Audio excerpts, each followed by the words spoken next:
रुकिए, इसे अनदेखा न करें।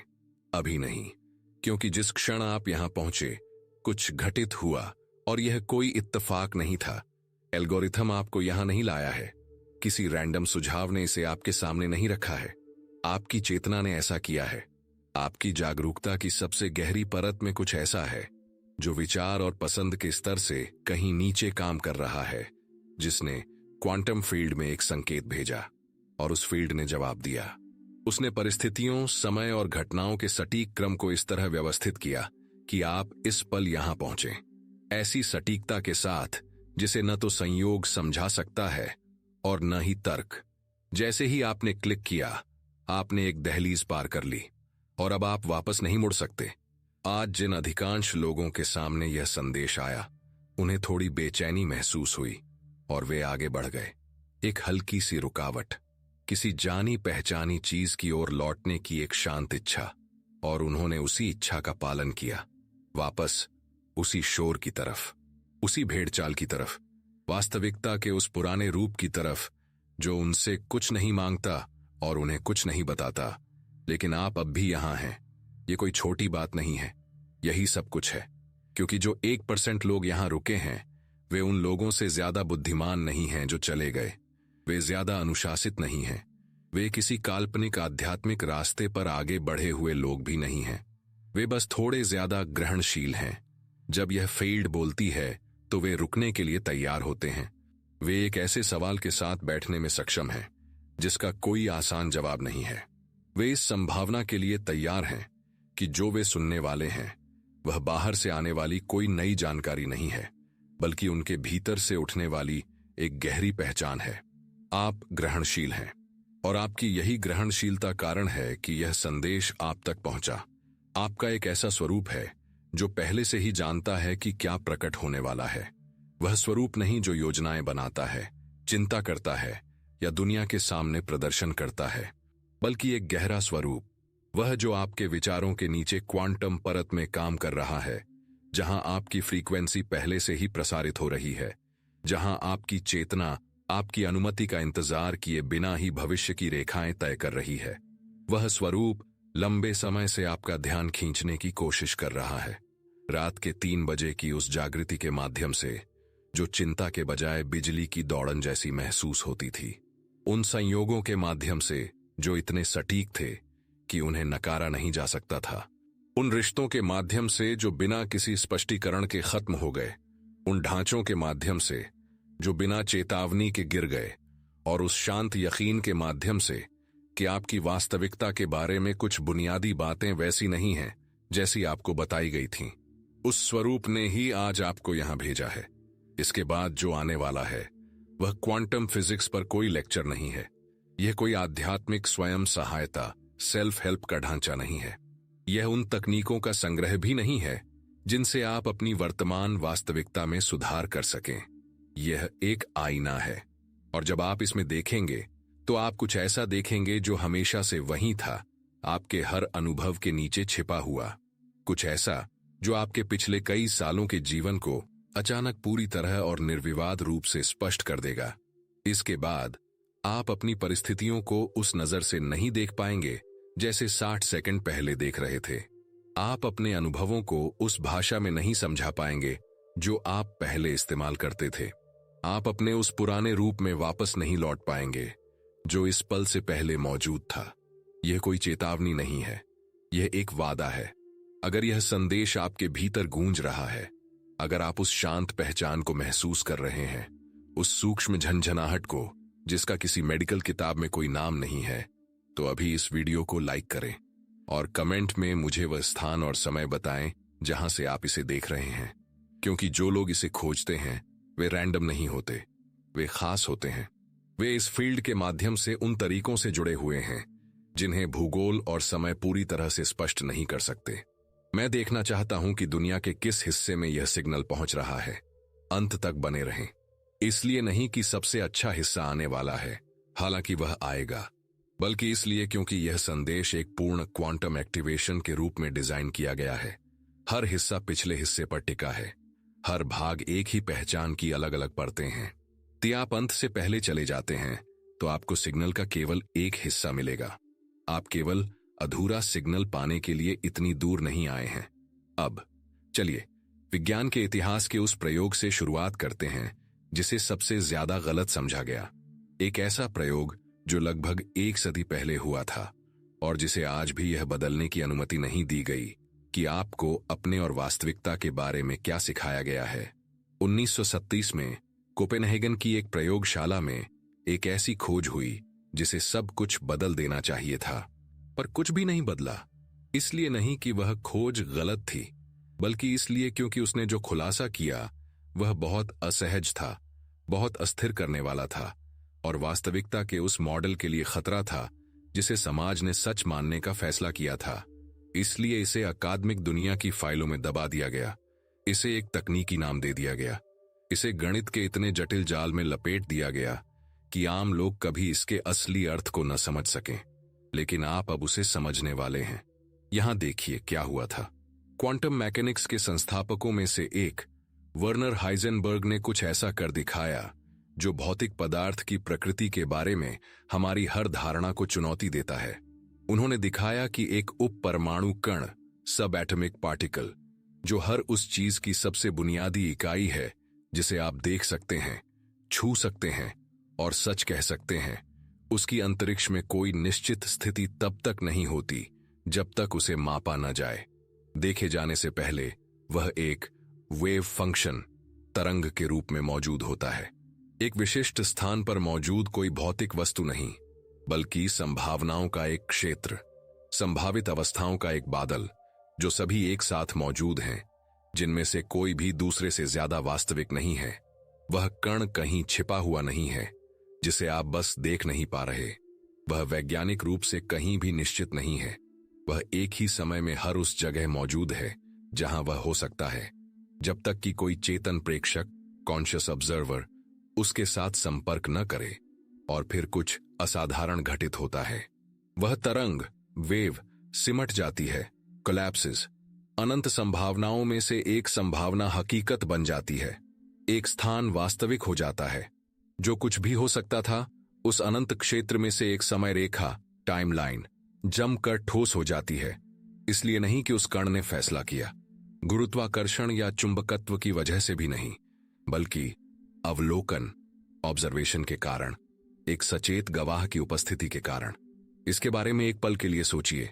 हवा में उछलते हुए एक सिक्के की कल्पना कीजिए। जब तक वह घूम रहा है, वह न तो हेड्स है और न ही टेल्स। उसमें दोनों संभावनाएं एक साथ मौजूद हैं। जिस क्षण वह जमीन पर गिरता है और आप उसे देखते हैं, एक परिणाम वास्तविक हो जाता है और दूसरा अस्तित्वहीन। अब कल्पना कीजिए कि सिक्का तब तक नहीं गिरता जब तक आप उसे देखते नहीं। कल्पना कीजिए कि आपके देखने की क्रिया ही उसे गिरने पर मजबूर करती है। यह क्वांटम मैकेनिक्स का सिर्फ एक उदाहरण नहीं है, यही क्वांटम मैकेनिक्स है। नील्स बोर, जिन्होंने हाइजेनबर्ग के साथ काम किया और दशकों तक इस घटना का अध्ययन किया, ने कुछ ऐसा कहा जिस पर भौतिक विज्ञान की दुनिया तब से बहस कर रही है। उन्होंने सुझाव दिया कि अवलोकन की क्रिया के बिना किसी कण के गुणों के बारे में बात करना बेमानी है। दूसरे शब्दों में, सवाल यह नहीं है कि जब कोई नहीं देख रहा होता है तब कण क्या कर रहा होता है। सवाल यह है कि क्या वह उस वक्त कुछ कर भी रहा होता है। आपने हमेशा ऐसा ही कुछ महसूस किया है ना? एक शांत सा संदेह कि आपके आसपास की दुनिया आपकी सोच के प्रति उससे कहीं ज्यादा संवेदनशील है जितनी वह दिखती है, कि यह उन तरीकों से बदलती है जो आपकी आंतरिक स्थिति से मेल खाते हैं, कि आपका ध्यान उस चीज को बदल देता है जिसे आप देख रहे हैं, सिर्फ आपके नजरिए को नहीं बल्कि उस चीज को ही। आप कोई कल्पना नहीं कर रहे थे।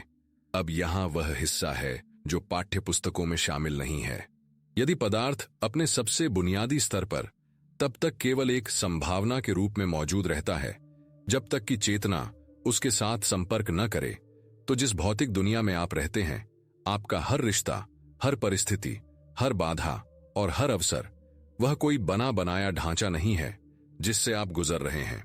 यह अनसुलझी संभावनाओं का एक क्षेत्र है जिसे आपकी चेतना लगातार विशिष्ट अनुभवों में बदल रही है, कलैप्स कर रही है। आप अपनी पहुंच से पहले बनी हुई किसी वास्तविकता को देखने वाले केवल एक यात्री नहीं हैं। आप वह प्रेक्षक, ऑब्जर्वर हैं जिसकी उपस्थिति ही वास्तव में वास्तविकता को विशिष्ट बनाती है। हर दिन के हर पल आपकी चेतना क्वांटम फील्ड के साथ बातचीत कर रही है।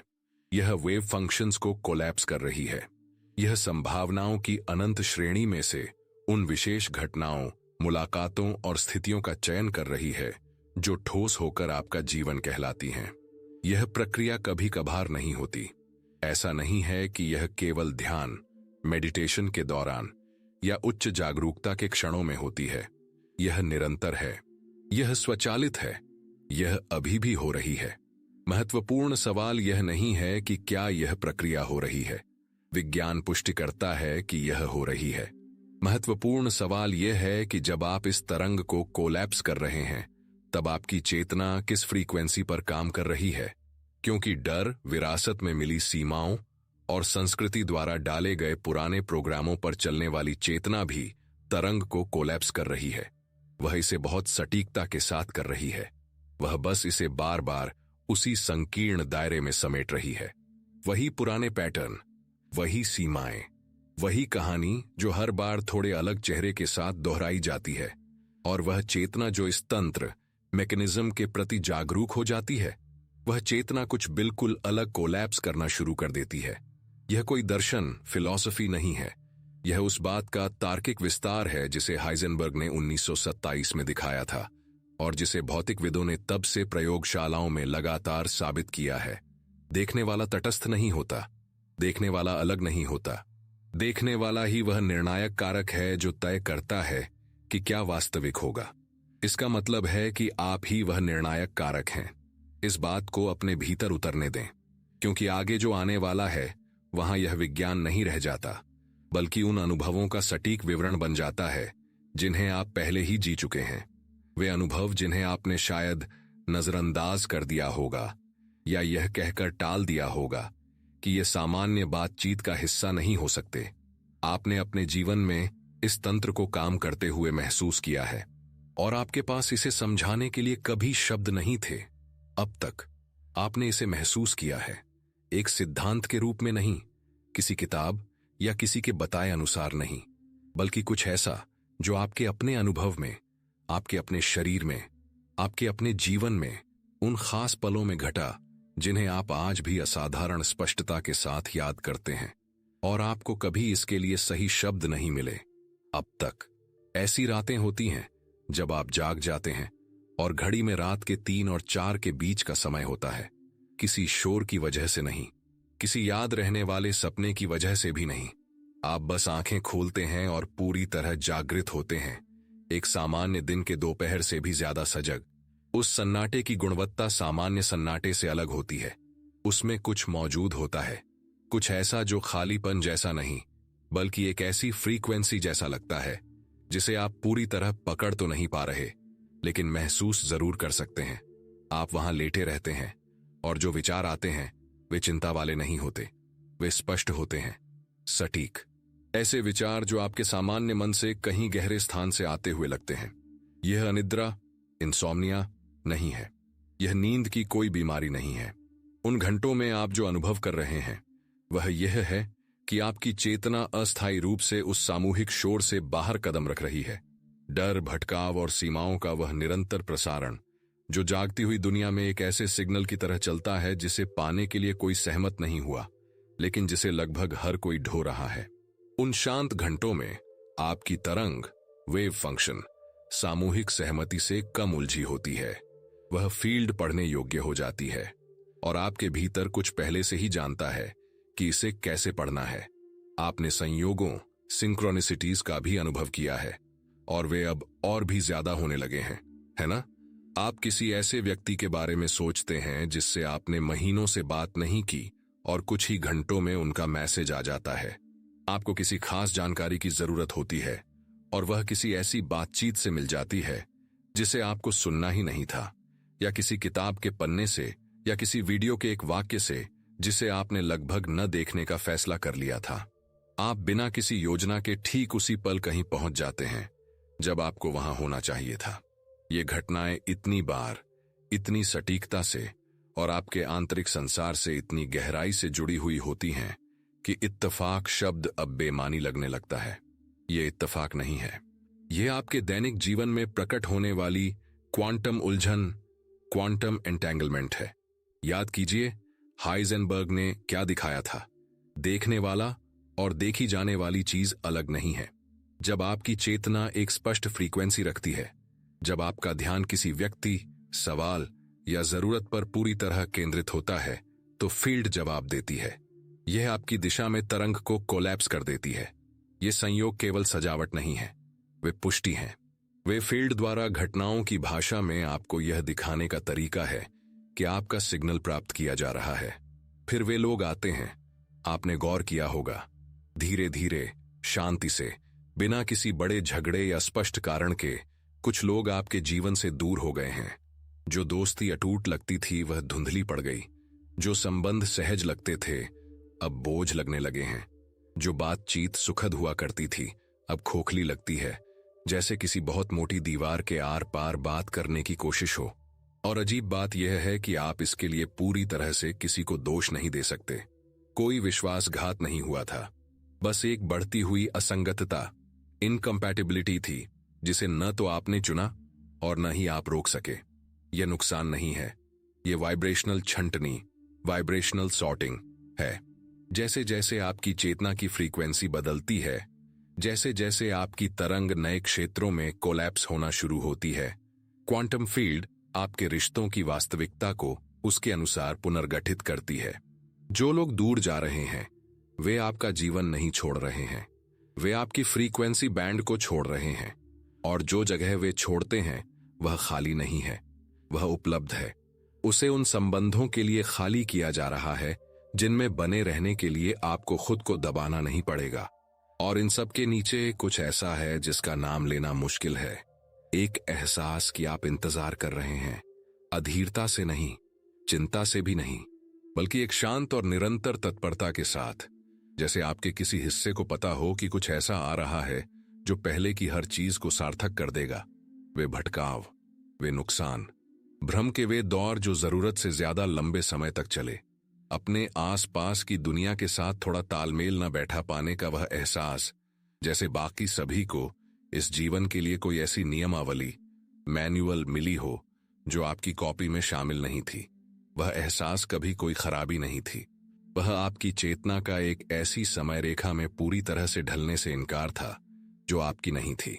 वह फील्ड द्वारा उस चीज के लिए जगह बनाए रखना था जो अभी तक पूरी तरह नहीं आई है, लेकिन अब पहले से कहीं ज्यादा करीब है। अगर आप इसे अभी पहचान पा रहे हैं तो इसका मतलब है कि आपकी फ्रीक्वेंसी पहले ही इतनी बदल चुकी है कि आप इस संदेश को ग्रहण कर सकें। आप इन अनुभवों के बारे में सिर्फ पढ़ नहीं रहे हैं, आप उन्हें याद कर रहे हैं। और वह याद करना ही अपने आप में एक कोलैप्स इवेंट है। जैसे जैसे यह पहचान आप में गहराई तक जा रही है, आपके क्वांटम फील्ड में कुछ अभी इसी पल में विशिष्ट और वास्तविक होता जा रहा है। यह इसे सच करने का पल है। अभी कमेंट में यह वाक्य लिखें, बिल्कुल वैसा ही जैसा यहां है।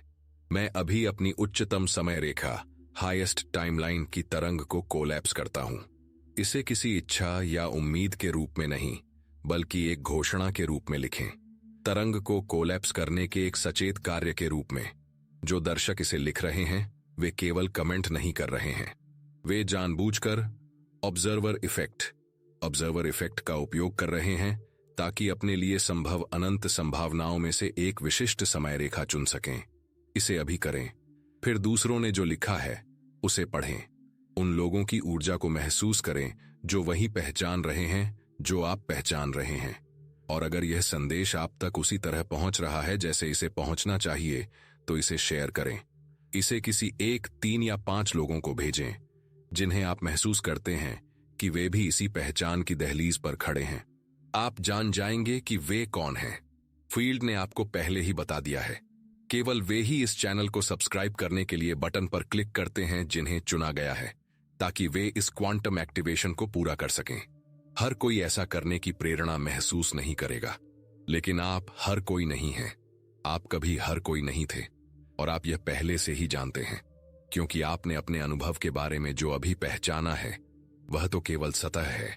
इसके नीचे एक अकेला क्षण है, एक खास रात, एक खास कोलैप्स, जिसने वास्तविकता के प्रति मेरी पूरी समझ को बदल दिया। और उस कोलैप्स के दूसरी तरफ मुझे जो मिला वह आपके बारे में आज तक की हर पहचान को एक ऐसी चीज में बदल देगा जिसे आप कभी भूल नहीं पाएंगे। मेरे जीवन में एक ऐसा दौर था जब सब कुछ एक साथ रुक गया था, धीरे धीरे नहीं, एक साथ। ऐसा पतन जो आपको चेतावनी देने की शिष्टता भी नहीं दिखाता। काम चला गया था, रिश्ता खत्म हो गया था। वह पहचान जिसे बनाने में मैंने सालों लगाए थे, वह स्वरूप जो मैंने उपलब्धियों और दूसरों की मंजूरी से सावधानीपूर्वक तैयार किया था, उसे थामे रखने के लिए कुछ भी नहीं बचा था। मैं एक ऐसे शहर में रह रहा था जहां मैं लोगों को जानता था, लेकिन पूरी तरह अकेला महसूस करता था। मैं हर सुबह अपने सीने में एक ऐसे बोझ के साथ जागता था जिसे कोई भी तर्क हटा नहीं सकता था। मैंने किताबें पढ़ी थीं, मैंने अभ्यास किए थे, मैं बौद्धिक रूप से माइंडसेट, फ्रीक्वेंसी और चेतना की शक्ति के बारे में सब कुछ समझता था, और इनमें से कुछ भी उस चीज को छू नहीं पा रहा था जो वास्तव में गलत थी। असली समस्या यह थी कि मैं अपने जीवन को उसी फ्रीक्वेंसी के भीतर से ठीक करने की कोशिश कर रहा था जिसने समस्या पैदा की थी।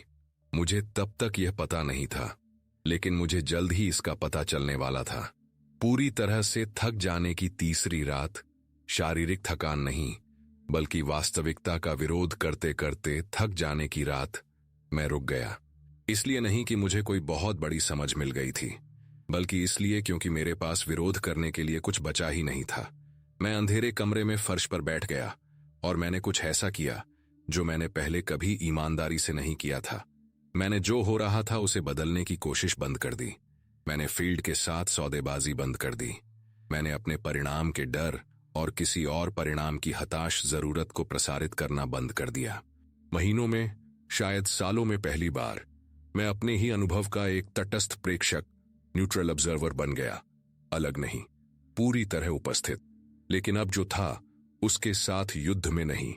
मैंने ध्यान नहीं किया, मैंने कोई इरादा नहीं जताया, मैंने परिणामों की कल्पना नहीं की।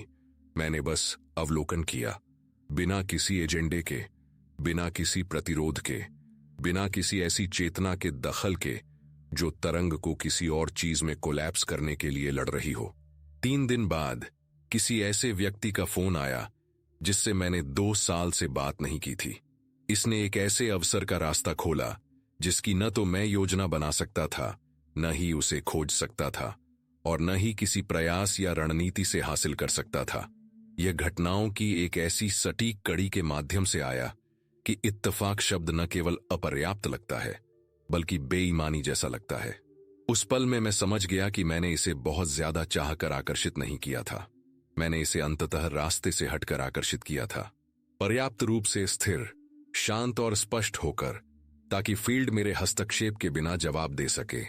और उस समझ ने कुछ ऐसा खोल दिया जो तब से बंद नहीं हुआ है, क्योंकि उस द्वार के दूसरी तरफ मैंने जो देखा वह यह था, आप वास्तविकता के बीच से गुजरने वाले कोई ऐसे व्यक्ति नहीं हैं जो सही परिस्थितियों की तलाश में है, सही स्थितियों का इंतजार कर रहा है, या अपने आप को एक ऐसी दुनिया के भीतर सही ढंग से स्थापित करने की कोशिश कर रहा है जो आपसे स्वतंत्र रूप से मौजूद है। वह मॉडल न केवल अधूरा है बल्कि उल्टा है। वह पूरे रिश्ते को ही गलत समझता है। आप इस फील्ड के भीतर नहीं हैं, आप ही वह फील्ड हैं, अस्थायी रूप से, खूबसूरती से, एक ऐसे रूप में सिमटे हुए जिसका एक नाम है, एक इतिहास है और कुछ डरों का समूह है जिसे वह सच मान बैठता है। लेकिन उस स्वरूप के नीचे, विचारों, पहचान और कहानी की परत के नीचे, आप वही चेतना हैं जिसकी ओर हाइजेनबर्ग के समीकरण इशारा करते हैं जब वे दिखाते हैं कि पदार्थ की तब तक कोई निश्चित स्थिति नहीं होती जब तक उसे देखा न जाए। आप देखने वाले हैं, और देखने वाला उस चीज से अलग नहीं है जिसे वह देख रहा है। देखने वाला ही उस चीज का स्रोत है जो वास्तविक बनती है। चेतना वह नहीं है जिसे आपका मस्तिष्क पैदा करता है, आपका मस्तिष्क वह है जिसे चेतना पैदा करती है। मस्तिष्क जागरूकता के भीतर एक स्थानीय उपकरण है, ठीक उसी तरह जैसे समुद्र के भीतर एक लहर होती है। लहर समुद्र को पैदा नहीं करती, समुद्र लहर को पैदा करता है। आप लहर के साथ अपनी पहचान जोड़ते आए हैं, खुद को एक छोटी, अस्थायी, कमजोर चीज मानते हुए जो किसी विशाल और उदासीन चीज के बीच से गुजर रही है। लेकिन आप वह समुद्र हैं जिसने अस्थायी रूप से एक लहर का आकार ले लिया है। क्या आप इससे पैदा होने वाले अंतर को महसूस कर सकते हैं? आप वास्तविकता के भीतर रहकर उसे बाहर से प्रभावित करने की कोशिश नहीं कर रहे हैं। आप स्वयं वास्तविकता हैं, जो एक विशिष्ट दृष्टिकोण के भीतर से खुद का अवलोकन कर रही है। हर वह समय रेखा जिसे आपने जिया है, हर वह परिस्थिति जो सामने आई है, हर वह व्यक्ति जो आया या गया, वह सब उस फील्ड का अपने ही अवलोकन की फ्रीक्वेंसी के प्रति जवाब था।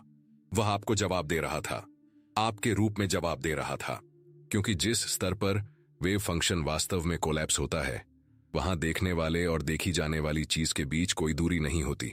वे एक ही गति हैं, वे एक ही फील्ड हैं, वे एक ही चेतना हैं, जो मिलने का अनुभव पाने के लिए खुद के द्वारा बनाए गए दो अलग अलग रास्तों से खुद से ही मिल रही है।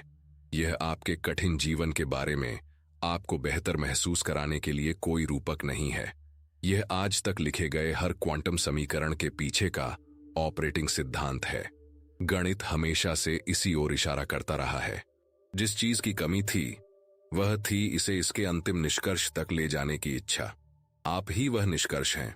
आप हमेशा से थे। और अब जब यह पहचान आपके भीतर कुछ विशिष्ट रूप में कोलैप्स हो चुकी है, तो एकमात्र शेष प्रश्न एक व्यावहारिक प्रश्न है।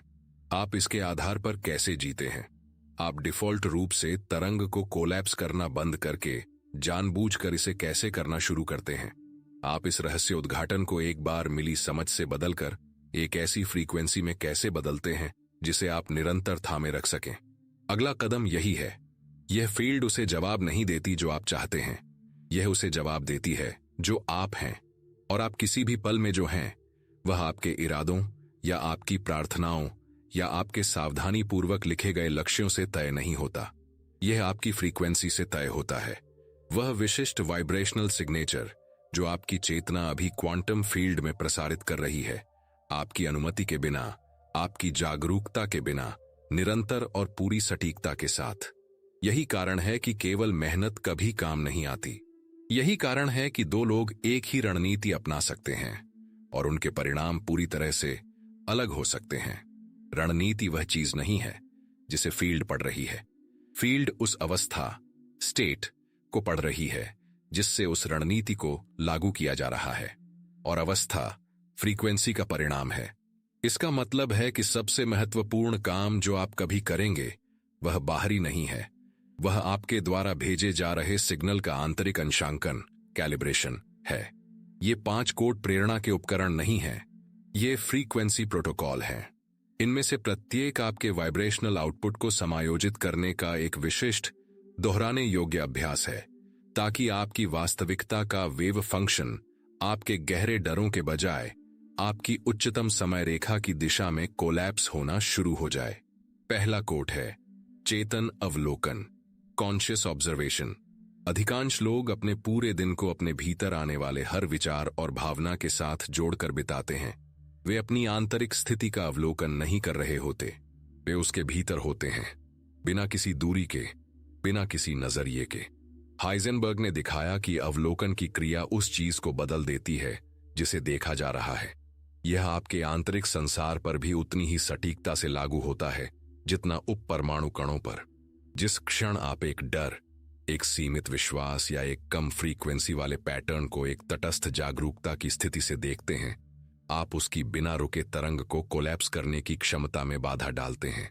इसका अभ्यास सरल है। दिन में 3 बार, सुबह, दोपहर और सोने से पहले 5 मिनट के लिए शांत होकर बैठें और केवल यह देखें कि आपकी जागरूकता में क्या चल रहा है।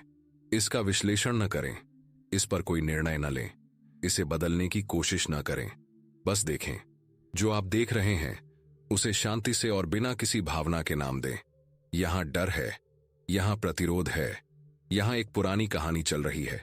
वह नाम देना ही अवलोकन है, वह अवलोकन ही हस्तक्षेप है।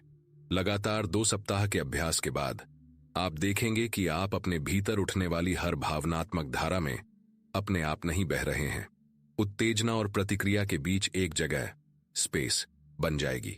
वही जगह वह स्थान है जहां आपकी शक्ति रहती है। दूसरा कोड है फ्रीक्वेंसी के रूप में कृतज्ञता, ग्रैटिट्यूड एज फ्रीक्वेंसी। यहां कुछ ऐसा है जो ज्यादातर लोगों को हैरान कर देता है। कृतज्ञता वह भावना नहीं है जो आप कुछ अच्छा होने के बाद महसूस करते हैं। क्वांटम स्तर पर कृतज्ञता एक ऐसा सिग्नल है जो आप सबूत मिलने से पहले भेजते हैं।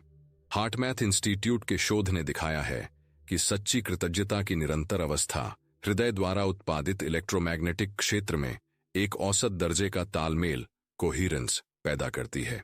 यह क्षेत्र शरीर के बाहर कई फीट तक फैलता है और आपके आसपास के वातावरण के साथ सीधे संपर्क करता है।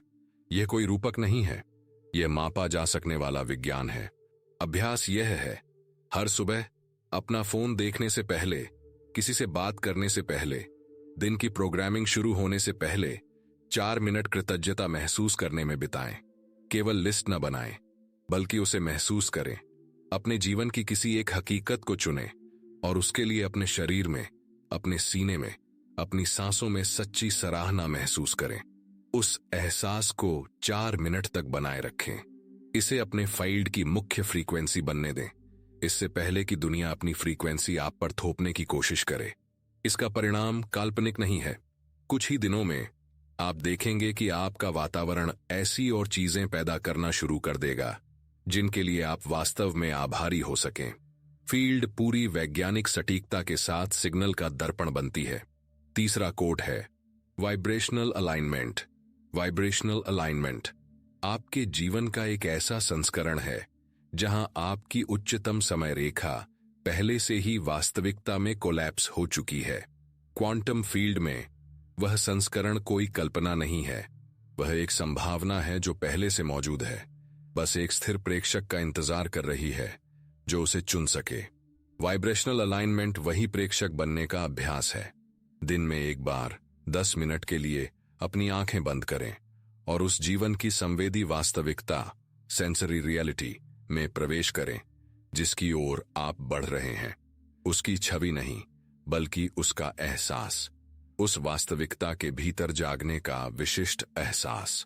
उस अवस्था में आपके शरीर की स्थिति, वहां होने का भावनात्मक सिग्नल, आपकी चेतना एक गहराई से महसूस किए गए आंतरिक अनुभव और बाहरी अनुभव के बीच अंतर नहीं कर सकती। जब आप सच्ची निष्ठा के साथ उस एहसास को बनाए रखते हैं तो आप दिखावा नहीं कर रहे होते, आप ट्यूनिंग कर रहे होते हैं। आप अपनी फ्रीक्वेंसी को उस समय रेखा से मिला रहे होते हैं जिसे आप भौतिक रूप में लाना चाहते हैं। इसे बिना किसी हड़बड़ी के करें, बिना किसी पकड़ के। हड़बड़ी एक कम फ्रीक्वेंसी वाली बाधा है। इसमें वैसे ही प्रवेश करें जैसे आप किसी ऐसे कमरे में प्रवेश करते हैं जिसके मालिक आप पहले से ही हैं। चौथा कोड है सक्रिय समर्पण, एक्टिव सरेंडर। यह वह है जिसमें सबसे ज्यादा साहस की जरूरत होती है, क्योंकि यह आपसे वह करने को कहता है जिसे आपका कंडीशन किया हुआ मन खतरनाक मानता है। यह आपसे स्पष्ट और निर्णायक कदम उठाने और फिर उस कदम के परिणाम के प्रति हर मोह को छोड़ने के लिए कहता है।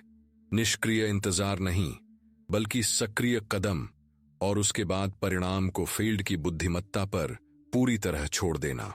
एक अध्ययन में पाया गया कि जो लोग विशिष्ट परिणामों से बहुत ज्यादा जुड़े रहते हैं वे उन लोगों की तुलना में अधिक चिंता और कम प्रदर्शन का अनुभव करते हैं जो परिणाम के बजाय अपने प्रयास की गुणवत्ता पर ध्यान केंद्रित करते हैं।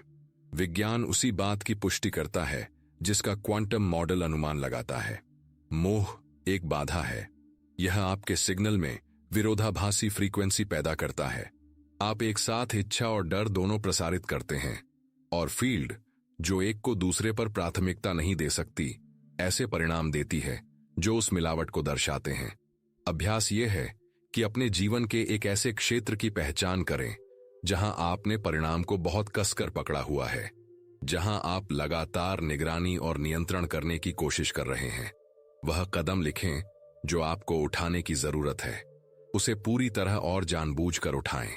फिर एक वाक्य लिखें, मैं परिणाम को फील्ड की बुद्धिमत्ता को सौंपता हूं। इसे पढ़ें, इसे महसूस करें और अपना ध्यान पिछले परिणाम के बजाय अगले सही कदम की ओर मोड़ें। 5वां कोड है सिंक्रोनिसिटी की पहचान, रिकॉग्निशन ऑफ सिंक्रोनिसिटीज। यह कोड दूसरों से अलग है।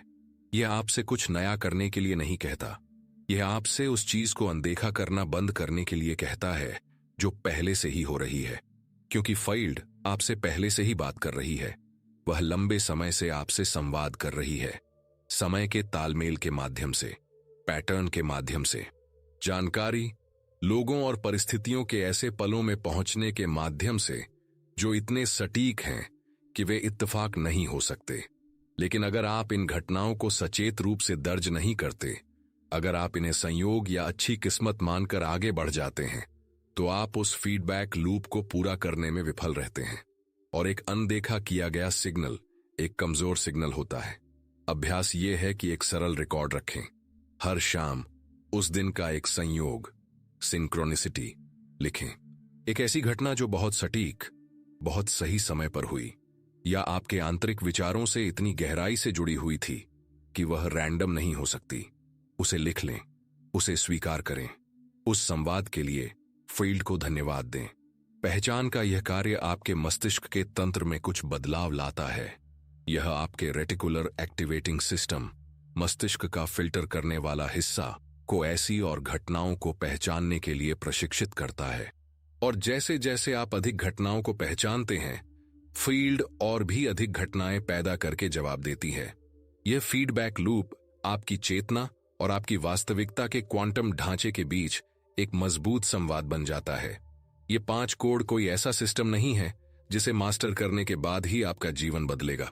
ये वे अभ्यास हैं जिन्हें कल से शुरू करना है, उसी कौशल के साथ जो आपके पास अभी है और उन्हीं परिस्थितियों में जिनमें आप अब भी जी रहे हैं।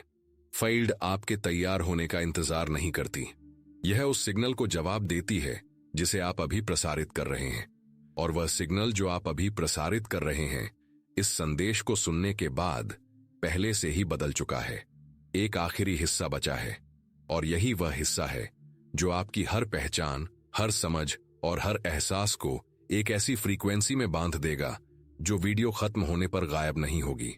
आगे जो आने वाला है वह सिर्फ जानकारी नहीं है, ये एक एक्टिवेशन है, एक ऐसा समापन जो आपकी चेतना के क्षेत्र पर एक स्थायी छाप छोड़ने के लिए डिजाइन किया गया है। इसे छोड़े नहीं। यही वह हिस्सा है जो बाकी सब कुछ स्थायी बनाता है। इस संदेश में आपको जो कुछ भी मिला है वह एक ही सच्चाई की ओर इशारा कर रहा है। 1927 में हाइजेनबर्ग ने दिखाया कि पदार्थ की कोई निश्चित स्थिति तब तक नहीं होती जब तक उसे देखा न जाए। आप देखने वाले हैं। रात के 3 बजे आपने जो संयोग महसूस किए, जो लोग दूर हो गए, जो ढांचे गिर गए, और वह शांत यकीन कि आपके जीवन में कुछ बड़ा घट रहा है, ये अव्यवस्था के संकेत नहीं थे, ये फील्ड का संवाद था। वे आपकी उच्चतम समय रेखा के वेव फंक्शन थे जो एक ऐसे सचेत प्रेक्षक को खोज रहे थे जो उन्हें वास्तविकता में कोलैप्स कर सके। वह रात जब सब कुछ रुक गया था, वह असफलता नहीं थी, वह फील्ड द्वारा बाधाओं को हटाना था ताकि सिग्नल अंततः साफ आ सके। और ये 5 कोड ऐसी तकनीकें नहीं हैं जिन्हें आप बाहर से लागू करते हैं, ये वे फ्रीक्वेंसी हैं जिन्हें आप अपने भीतर से याद करते हैं। क्योंकि यह अभ्यास कभी कुछ नया सीखने के बारे में नहीं था, यह हमेशा उन आदतों को रोकने के बारे में था जो उस चीज को दबा रही थीं जिसे आप पहले से ही जानते थे। 20वीं सदी के सबसे गहन क्वांटम भौतिकविदों में से एक डेविड बोम ने लिखा है कि अलग तरह से देखने या सोचने की क्षमता प्राप्त ज्ञान से कहीं अधिक महत्वपूर्ण है। जो सब कुछ बदल देता है वह जानकारी नहीं है, वह जानकारी प्राप्त करने वाली चेतना की गुणवत्ता में आया बदलाव है। और वह बदलाव आप में पहले ही आ चुका है, इसलिए नहीं कि आपने इसे यहां सुना, बल्कि इसलिए क्योंकि आप यहां आने से पहले ही इस दिशा में बढ़ रहे थे। इस संदेश ने कोई बीज नहीं बोया, इसने उस चीज को पानी दिया है जो लंबे समय से अंधेरे में बढ़ रही थी। हेराक्लीट्स ने कहा था कि आप एक ही नदी में 2 बार कदम नहीं रख सकते, नदी बदल जाती है, और आप भी। इस संदेश से पहले आप जो थे वह स्वरूप अब आपके पीछे छूट चुका है, एक नुकसान के रूप में नहीं बल्कि एक पूर्णता के रूप में। अब इस बदलाव को अपने भीतर उतरने दें, एक विचार के रूप में नहीं, एक फ्रीक्वेंसी के रूप में। आप इस फील्ड के भीतर नहीं हैं, आप ही वह फील्ड हैं। आप वास्तविकता के बदलने का इंतजार नहीं कर रहे हैं, आप वह चेतना हैं जिसके माध्यम से वास्तविकता बदलती है। तरंग आपके बिना कोलैप्स नहीं होती, वह आपके कारण कोलैप्स होती है। हर संयोग एक संदेश था, उसे पाने वाले हमेशा आप ही थे। हर ढांचा जो गिरा वह जगह साफ कर रहा था। यह फील्ड आपको सजा नहीं दे रही थी, वह आपको तैयार कर रही थी। आप प्रेक्षक हैं, अवलोकन आपका है, समय रेखा आपकी है। आपके जीवन में कुछ भी आपके साथ नहीं हो रहा है, आपके जीवन में सब कुछ आपके माध्यम से हो रहा है। आप केवल एक यात्री नहीं हैं, आप वह फील्ड हैं जो एक रूप में सिमटी हुई है और अपने असली स्वभाव को याद कर रही है। आप छोटे नहीं हैं, आप कभी छोटे नहीं थे।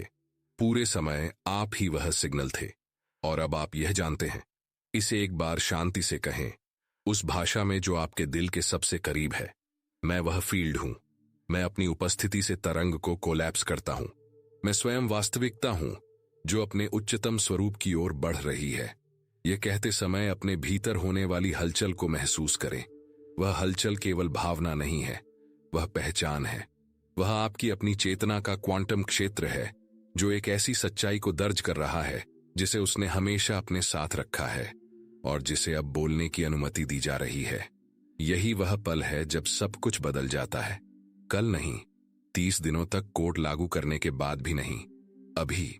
क्योंकि क्वांटम स्तर पर बदलाव के लिए समय की आवश्यकता नहीं होती, इसके लिए प्रेक्षक में बदलाव की आवश्यकता होती है, और प्रेक्षक बदल चुका है। आप इसे महसूस कर सकते हैं। यह संदेश अब पूरा हुआ, लेकिन आप आगे क्या करते हैं यह पूरी तरह से आपकी पसंद है। आप इस वीडियो को बंद कर सकते हैं और इसे एक दिलचस्प विचार मानकर अपने दिन में वापस लौट सकते हैं। बिना जड़ों वाले विचार मिट जाते हैं।